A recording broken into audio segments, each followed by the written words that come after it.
Hi guys, history के important questions की ये 6 वीडियो है। तो इसका फर्स्ट क्वेश्चन है 1913 ईस्वी में Hindi association of the Pacific coast of America का अध्यक्ष कौन बना? Option first Sohan Singh Bhakna, option B Lala Hardayal, third Pandit Kashiram, fourth Harnam Singh. इसका राइट आंसर है सोहन सिंह भकना। इसकी डिटेल है, वर्ष 1913 में सोहन सिंह भकना ने Hindustan association of the Pacific coast नामक संस्था की स्थापना की। इस संस्था ने गदर नामक एक अखबार निकाला, जिससे इस संस्था का नाम भी गदर पार्टी पड़ गया। गदर पार्टी पराधीन भारत को अंग्रेजों से स्वतंत्र कराने के उद्देश्य से बना एक संगठन था। लाला हरदयाल इस संस्था के मनीषी पथ प्रदर्शक थे। गदर पार्टी के संस्थापक अध्यक्ष सरदार सोहन सिंह भकना थे। नेक्स्ट क्वेश्चन इज वैदिक काल में निष्क क्या था? ऑप्शन फर्स्ट सिक्का, ऑप्शन सेकंड संस्था, थर्ड आभूषण, फोर्थ जाति। तो इसका सही आंसर है आभूषण। इसकी डिटेल है, वैदिक काल में निष्क गले का आभूषण था। इसका प्रयोग व्यापारिक लेन देन में प्रयोग किया जाता था। नेक्स्ट क्वेश्चन इज स्वराज मेरा जन्म सिद्ध अधिकार है और मैं इसे लेकर रहूँगा, निम्नलिखित में से किसने कहा था? ऑप्शन फर्स्ट एनी बेसेंट ने, ऑप्शन सेकंड गोपाल कृष्ण गोखले ने, थर्ड लाला लाजपत राय ने, फोर्थ लोकमान्य तिलक ने। तो इसका सही आंसर है लोकमान्य तिलक ने। इसकी डिटेल है, कांग्रेस का लखनऊ अधिवेशन अंबिका चरण मजूमदार की अध्यक्षता में 1916 ईस्वी में लखनऊ में संपन्न हुआ। इस अधिवेशन में ही गर्म दल तथा नरम दल, जिनके आपसी मतभेदों के कारण कांग्रेस का 2 भागों में विभाजन हो गया था, उन्हें फिर एक साथ लाया गया। लखनऊ अधिवेशन में स्वराज प्राप्ति का भी प्रस्ताव पारित किया गया। कांग्रेस ने मुस्लिम लीग द्वारा की जा रही सांप्रदायिक प्रतिनिधित्व की मांग को भी स्वीकार कर लिया। नेक्स्ट क्वेश्चन इज बाबर की मृत्यु किस स्थान पर हुई थी? Option first Kabul, option second Delhi, option third Agra, option fourth Lahore. तो option third Agra right answer. इसकी डिटेल है, 26 दिसंबर 1530 को बाबर की मृत्यु आगरा में हुई थी। उसके शव को पहले आगरा के आराम बाग में दफनाया गया, किंतु बाद में शेर शाह के शासनकाल में उसकी अस्थियों को उसकी विधवा पत्नी मुबारक यूसुफ फजई काबुल ले गईं, जहां से उसे एक उद्यान में दफना दिया गया। नेक्स्ट क्वेश्चन इज निम्नलिखित किस वेद में आहुति बलिदान संबंधी सूत्र समाहित है? Option first Rigveda, option second Atharvaveda, option third Samaveda, option fourth Yajurveda. तो इसका सही आंसर है ऋग्वेद। इसकी डिटेल है, ऋग्वेद आर्यों का सबसे प्राचीन ग्रंथ है। ऋग का अर्थ होता है हंदोब्रद, रचना या श्लोक है। ऋग्वेद के सूक्त विधियों विविध देवताओं की स्तुति करने वाले भाव भरे गीत हैं। इनमें भक्ति भाव की प्रधानता है। इसमें आहुति संबंधी सूत्र समाहित हैं। नेक्स्ट क्वेश्चन इज बंगाल विभाजन के बाद पूर्वी बंगाल का प्रथम गवर्नर कौन बना? Option first Bampfylde Fuller, second Charles Grant, third Charles Napier, fourth Metcalfe. तो इसका सही आंसर है ब्लामफील्ड फुलर। इसकी डिटेल्स है, बंगाल विभाजन पहली बार 1905 ईस्वी में वायसराय लॉर्ड कर्जन द्वारा किया गया था। विभाजन के संबंध में कर्जन का तर्क था कि तत्कालीन बंगाल, जिसमें बिहार और उड़ीसा भी शामिल थे, काफ़ी विस्तृत है और अकेला लेफ्टिनेंट गवर्नर उसका प्रशासन भली भांति नहीं चला सकता। इसके फलस्वरूप पूर्वी बंगाल के जिलों की प्राय उपेक्षा होती है, जहां मुसलमान अधिक संख्या में हैं।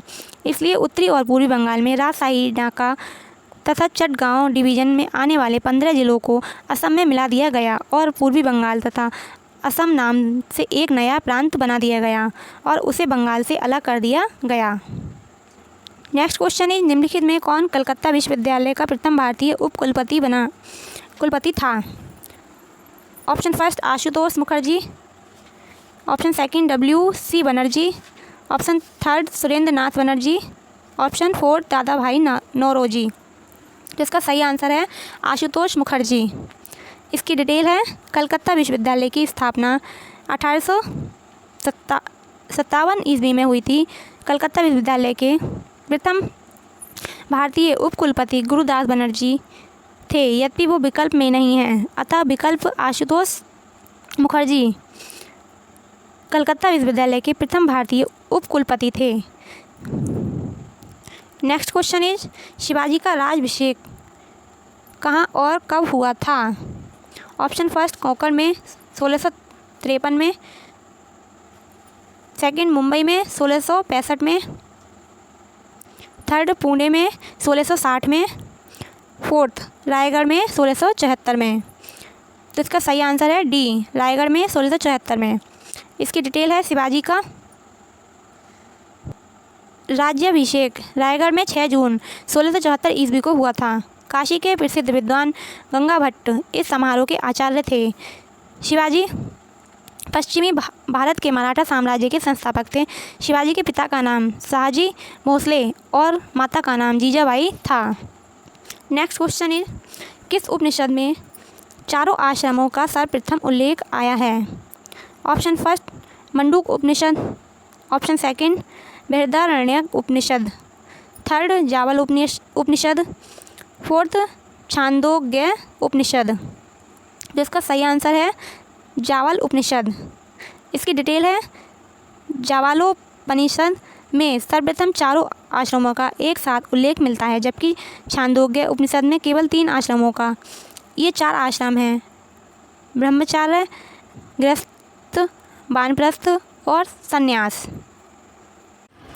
नेक्स्ट क्वेश्चन इज अशोक के निम्नलिखित किस अभिलेख में दक्षिण भारत के 5 राज्यों का उल्लेख मिलता है? ऑप्शन फर्स्ट शिलालेख सेकंड, ऑप्शन सेकंड शिलालेख 6, ऑप्शन थर्ड शिलालेख 13, ऑप्शन फोर्थ शिलालेख 7। इसका सही आंसर है सी, शिलालेख 13। इसकी डिटेल है अशोक के 13वें शिलालेख में दक्षिण भारत के 5 राज्यों चोल पांड्य, सात्यपुत्र, केरलपुत्र और ताम्रपर्णी का उल्लेख मिलता है। इसी शिलालेख में ही कलिंग युद्ध का भी वर्णन है। अपने 8 वर्ष पश्चात देवताओं के प्रियदर्शी ने कलिंग पर विजय प्राप्त की। नेक्स्ट क्वेश्चन इज प्रथम अखिल भारतीय महिला सम्मेलन किस वर्ष हुआ था?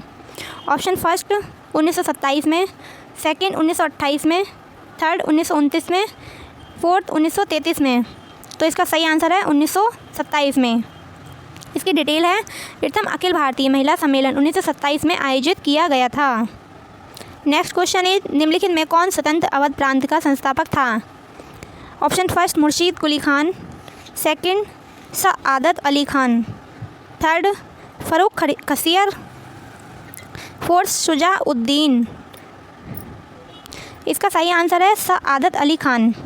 इसकी डिटेल है सआदत खान अथवा सआदत अली खान प्रथम प्रारंभ में अवध में मुग़ल सम्राट का प्रांतीय शासक था, किंतु केंद्र की दुर्बलता का लाभ उठाकर उसने वर्ष 1724 ईस्वी में अपने को स्वतंत्र घोषित कर लिया था। वह आगरा का सूबेदार भी रह चुका था। सआदत खां अपनी मृत्यु तक अवध पर शासन करता रहा था। सआदत खां अवध के स्वतंत्र राज्य का संस्थापक था। 1720 में से 1722 ईस्वी तक उसने आगरा के सूबेदार के पद पर भी कार्य किया था। वर्ष 1722 ईस्वी में सम्राट मोहम्मद शाह ने उसे अवध का सूबेदार नियुक्त किया, जहां बाद में इसने मुग़ल साम्राज्य से अलग स्वतंत्र अवध राज्य की स्थापना की।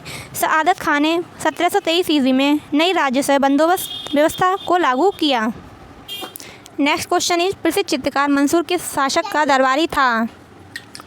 Option first Akbar, second Humayun, third Jahangir, fourth उपयुक्त में से कोई नहीं। तो इसका सही आंसर है जहांगीर। इसकी डिटेल है मुग़ल सम्राट जहांगीर के समय में चित्रकारी अपने चरमोत्कर्ष पर थी। उसने हेरात के आगा रजा के नेतृत्व में आगरा में एक चित्रणशाला की स्थापना की। जहांगीर ने हस्तलिखित ग्रंथों की विषय वस्तु को चित्रकारी के लिए प्रयोग करने की पद्धति को समाप्त किया और इसके स्थान पर छवि चित्रों, प्राकृतिक दृश्यों आदि के प्रयोग को पद्धति को अपनाया। जहांगीर के समय के प्रमुख चित्रकारों ने फ़ारूक बेग, दौलत मनोहर, विशनदास मंसूर एवं अब्दुल हसन थे। फारूक बेग ने बीजापुर के शासक सुल्तान आदिल शाह का चित्र बनाया था। जहांगीर चित्रकला का बड़ा कुशल पारखी था। मुगल शैली में मनुष्य का चित्र बनाते समय एक ही चित्र में विभिन्न चित्रकारों द्वारा मुख, शरीर तथा पैरों को चित्रित करने का रिवाज था। नेक्स्ट क्वेश्चन इज मनसबदारी व्यवस्था में मनसब का निम्नलिखित में क्या तात्पर्य है? ऑप्शन फर्स्ट कर, सेकंड कृषि भूमि, थर्ड पुरोहित, फोर्थ एक पद। इसका सही आंसर है डी, एक पद।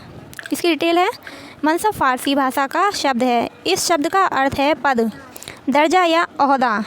जिस व्यक्ति को सम्राट मनसब देता था उस व्यक्ति को मनसबदार कहा जाता था। अकबर ने अपने प्रत्येक सैनिक असैनिक अधिकारी को कोई न कोई मनसब अवश्य दिया। इन पदों को उसने जात या सवार नामक दो भागों में विभाजित किया। जात का अर्थ है व्यक्तिगत पद या ओहदा और सवार का अर्थ है घुड़सवारों की उस निश्चित संख्या से है जिसे किसी मनसबदार को अपने अधिकार में रखने का अधिकार होता था। इस तरह मनसब शब्द केवल सैनिक व्यवस्था का ही शब्द नहीं अपितु इसका अर्थ है वह पद जिस पर सैनिक और गैर सैनिक अधिकारी को नियुक्त किया जाता या रखा जाता था। दूसरे शब्दों में मनसब पद प्रतिष्ठा अथवा अधिकार प्राप्त करने की स्थिति थी। इससे व्यक्ति का पद, स्थान और वेतन निर्धारित होता था। इसके सही अर्थ को समझने के लिए विशेषताओं की जानकारी प्राप्त करना आवश्यक है। नेक्स्ट क्वेश्चन इज निम्नलिखित में कौन एक ग्रंथ वैदिक कालीन रत्नियों की सूची का उल्लेख करता है? ऑप्शन फर्स्ट सतपथ ब्राह्मण, सेकंड ऐतरेय ब्राह्मण, थर्ड अथर्ववेद, फोर्थ जवालोपनिषद। तो इसका सही आंसर है सतपथ ब्राह्मण। इसकी डिटेल है, सतपथ ब्राह्मण शुक्ल यजुर्वेद का ब्राह्मण ग्रंथ है। ब्राह्मण ग्रंथों में इसे सर्वाधिक प्रामाणिक माना जाता है। सतपथ ब्राह्मण शुक्ल यजुर्वेद की दोनों शाखाओं कण्व व मध्यांजनी से संबंध है। यह सभी ब्राह्मणों ग्रंथों में सर्वाधिक महत्वपूर्ण ग्रंथ है। इसके रचयिता याज्ञवल्क्य माने जाते हैं। सतपथ के अंत में उल्लेख है आदीन यानी मानी, शुक्लानी, यजुषी, भाषणेन, याज्ञवल्क्येन ख्यायन्ते। सतपथ ब्राह्मण में 14 कांड हैं जिसमें विभिन्न प्रकार के यज्ञों का पूर्ण एवं विस्तृत अध्ययन मिलता है। 6 से 10 कांड तक को शांडिल्य कांड कहते हैं।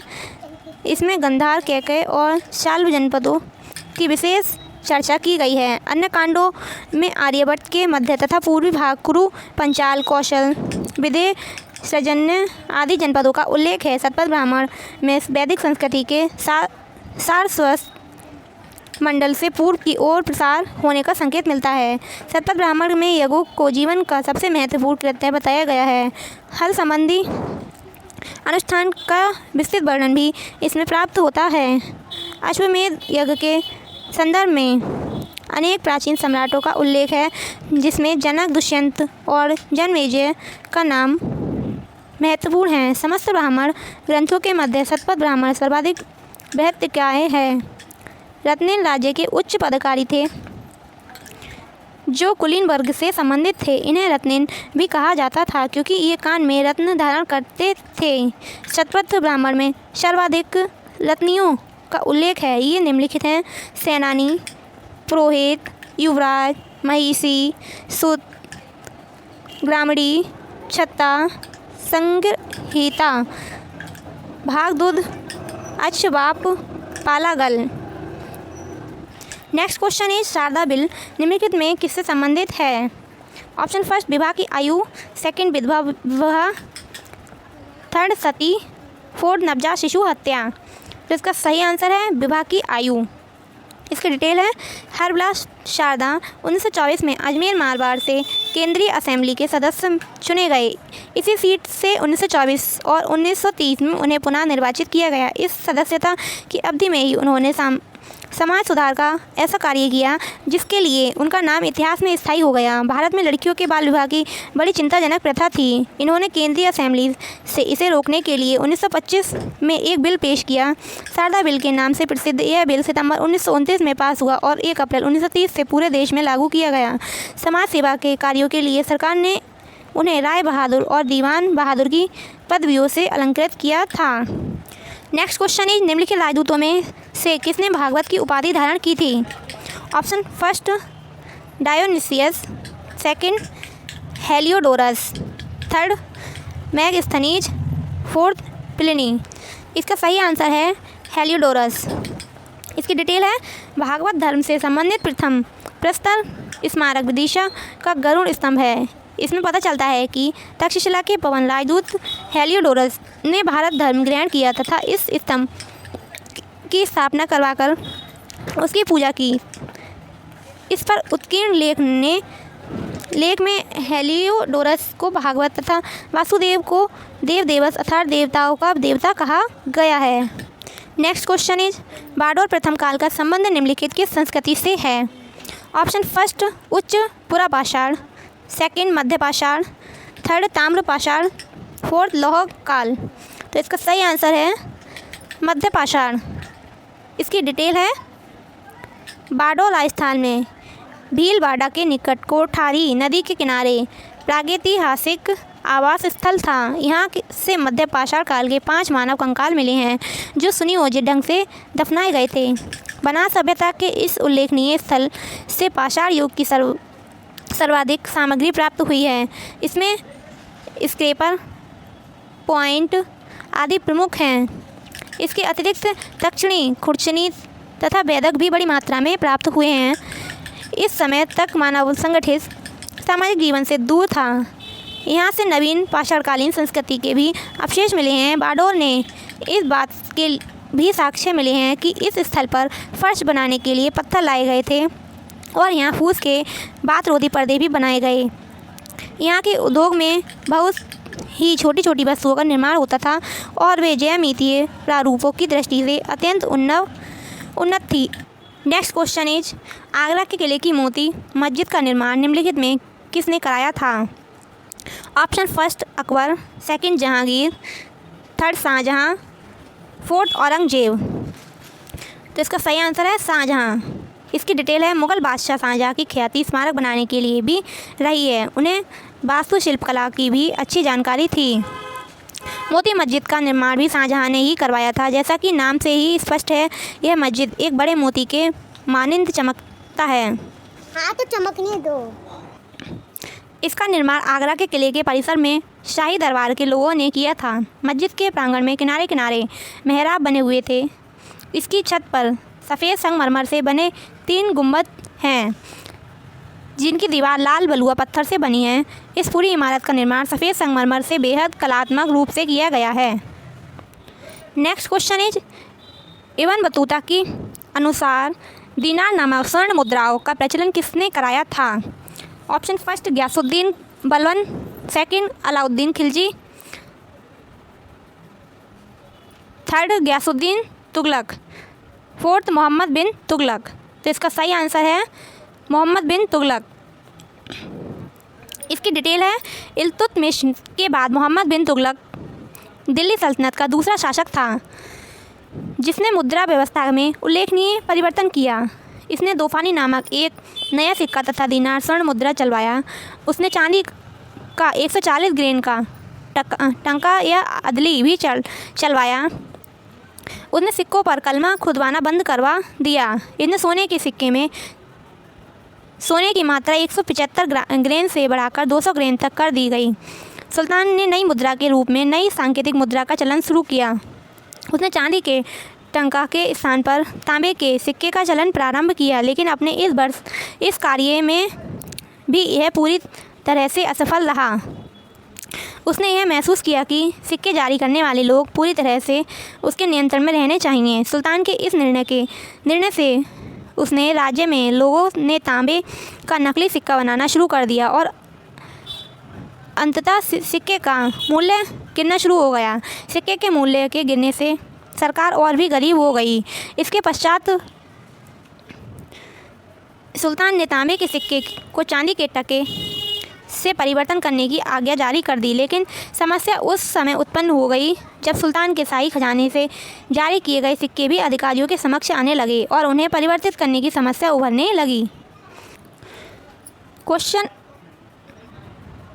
नेक्स्ट क्वेश्चन इज, निम्नलिखित किस नदी के तट पर महावीर स्वामी को कैवल्य प्राप्त हुआ था?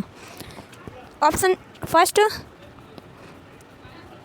तिजुपालिका, second Niranjana, third Godavari, fourth Kosi. इसका सही आंसर है फर्स्ट तिजुपालिका।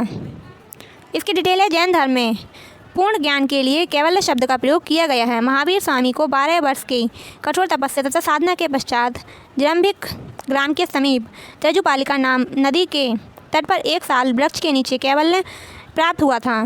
फलतः वे केवलिन कहलाए। नेक्स्ट क्वेश्चन इज, सल्तनत काल में दीवान ए पक्ष विभाग संबंधित था? ऑप्शन फर्स्ट बेय कागजात की देखभाल करने से, सेकंड पशुओं के व्यापार से, थर्ड शाही कारखाने से, फोर्थ बाजार व्यवस्था से। जिसका सही आंसर है बेय कागजात की देखभाल करने से। इसकी डिटेल है, दीवान ए पक्ष विभाग का काम बेय के कागजात की देखभाल करना था। इस विभाग की स्थापना जलालुद्दीन खिलजी ने की थी। नेक्स्ट क्वेश्चन इज, सतनामियों का विद्रोह किसके शासनकाल में हुआ था? Option first Akbar, second Shahjahan, third Aurangzeb, fourth Jahangir. तो इसका सही आंसर है औरंगजेब। इसकी डिटेल है, 1672 ईस्वी में मुग़ल शासक औरंगजेब के समय सल्तनामी विद्रोह हुआ था। सल्तनामियों ने नरनौल शहर पर कब्जा कर लिया, जो मूलतः रविदास के अनुयायी थे। सतनामी एक निम्न तबके से जुड़ा कृषक समुदाय था। नेक्स्ट क्वेश्चन है, निम्नलिखित में किसने 1802 में ब्रिटिश ईस्ट इंडिया कंपनी के साथ वसीन की संधि की? Option first Balaji Vishwanath, second Bajirao प्रथम, थर्ड बालाजी बाजीराव, फोर्थ बाजीराव द्वितीय। इसका सही आंसर है बाजीराव द्वितीय। इसकी डिटेल है, 31 दिसंबर 1802 को बाजीराव द्वितीय तथा ब्रिटिश ईस्ट इंडिया के बीच वसीन की संधि हुई थी, जिसकी प्रमुख शर्तें इस प्रकार थीं। फर्स्ट, पेशवा ने अंग्रेजी संरक्षण को स्वीकार किया और एक अंग्रेजी सेना पूना में रखना स्वीकार किया। सेकंड, पेशवा ने सूरत नगर कंपनी को दे दिया। थर्ड, पेशवा किसी अंग्रेजी शत्रु को किसी भी तरह से संरक्षण नहीं देगा। फोर्थ, पेशवा अब निजाम से चौथ का अधिकार छोड़ देगा। फिफ्थ, पेशवा अपनी विदेश नीति का नियंत्रण अंग्रेजों के हाथों में सौंप देगा। नेक्स्ट क्वेश्चन इज, अशोक के किस अभिलेख पर मोर का उत्कीर्णन किया गया था? ऑप्शन फर्स्ट लोरिया नंदनगढ़ स्तंभ, सेकंड रामपुरवा का सिंह स्तंभ, थर्ड दिल्ली टोपरा स्तंभ, फोर्थ सारनाथ स्तंभ। इसका सही आंसर है लोरिया नंदनगढ़ स्तंभ। लोरिया नंदनगढ़ स्तंभ इसका सही आंसर है। इसकी डिटेल है, लोरिया नंदनगढ़ बिहार के चंपारण जिले में स्थित एक ऐतिहासिक स्थान है। यहाँ से प्राप्त स्तंभ अभिलेख में मोर का चित्र वर्णित है, जो मौर्य या मौर्य वंश को इंगित करता है। नेक्स्ट क्वेश्चन है, निम्नलिखित गुप्त शासकों में से सर्वप्रथम किसने रजत मुद्राएं जारी कराई हैं? ऑप्शन फर्स्ट काच ने, सेकंड चंद्रगुप्त द्वितीय ने, थर्ड रामगुप्त ने, फोर्थ समुद्रगुप्त ने। तो इसका सही आंसर है चंद्रगुप्त द्वितीय ने। इसकी डिटेल है, अपने पिता के समान चंद्रगुप्त विक्रमादित्य ने भी विशाल साम्राज्य के लिए अनेक प्रकार के सिक्कों का प्रचलन करवाया। उनकी कुछ मुद्राएं मौलिक एवं नवीन थीं। स्वर्ण के साथ साथ उनकी रजत एवं ताम्र मुद्राएं भी प्राप्त हुई हैं।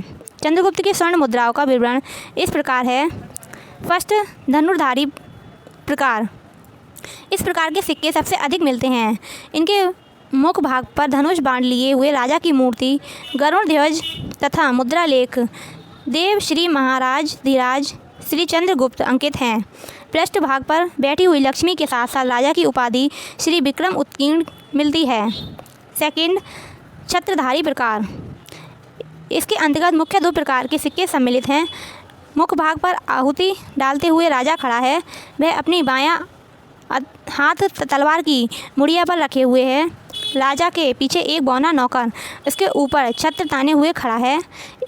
इस ओर दो प्रकार की लेख मिलते हैं। महाराज धीराज श्री चंद्रगुप्त तथा क्षितिम वजित्य सुचरिते दिव्यम जयति विक्रमादित्य।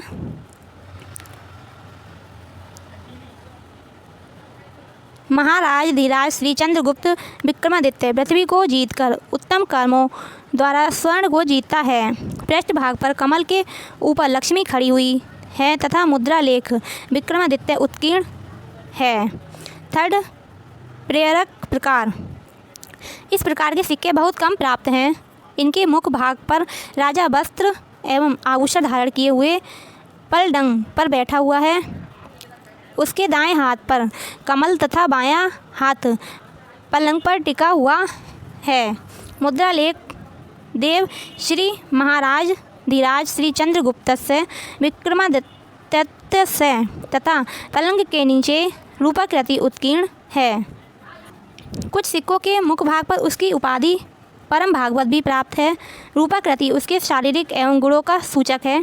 पृष्ठभाग पर सिंहासन पर बैठी हुई लक्ष्मी का चित्र तथा मुद्रा लेख श्री विक्रमु उत्कीर्ण है। फोर्थ, सिंह निहंता प्रकार। इस प्रकार के सिक्कों के मुख भाग पर सिंह को धनुष बाण अथवा कृपाण से मारते हुए राजा की आकृति उत्कीर्ण है।